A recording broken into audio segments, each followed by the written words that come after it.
ಇಲ್ಲಿವರೆಗೆ ಆದಂಥ ವಿದೇಶಾಂಗ ನೀತಿ ಕೇವಲ ಜಯಶಂಕರ್ ಅವರ ನೀತಿ ಅಲ್ಲ ಎಂಬುದು ಎಲ್ಲರಿಗೂ ಗೊತ್ತದ.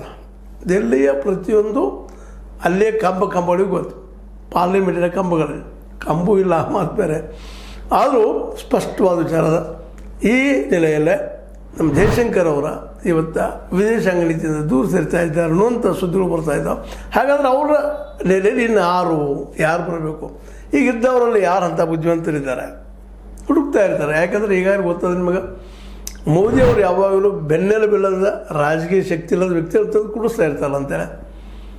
ಅಂಥ ವ್ಯಕ್ತಿಗಳು ಯಾರಿದ್ದಾರಪ್ಪ ಅಂತ ಸಹಜವಾಗ ಒಂದಿಷ್ಟು ಈ ದೆಹಲಿಯ ಕಾರಿಡಾರ್ನಲ್ಲಿ ಒಂದಿಷ್ಟು ಮಾತುಗಳು ಕೇಳಿ ಬರ್ತಾ ಇದ್ದಾವೆ.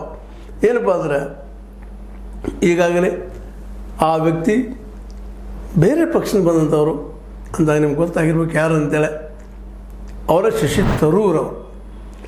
ತರೂರ್ ಅವ್ರನ್ನ ವಿದೇಶಾಂಗ ಮಿನಿಸ್ಟರ್ ಮಾಡುತ್ತಾರೆ ಅನ್ನುವಂಥ ಮಾತುಗಳು ಕೇಳಿ ಬರ್ತಾ ಇದ್ದಾವೆ. ಯಾಕಂತಂದ್ರೆ ಸಾಕಷ್ಟು ನಾಲೆಜ್ ವಿದೇಶದ ಬಗ್ಗೆ ಅಭ್ಯಾಸಗಳಿದ್ದಾರೆ. ಅವ್ರು ಮಾಡಿದ್ರೆ ಮತ್ತು ಇನ್ನೊಂದು ಏನಪ್ಪ ಅಂದ್ರೆ ಅವ್ರು ಹೇಳ್ದಂಗೆ ಕೇಳ್ಕೊಂಡು ಹೋಗ್ತಾರೆ.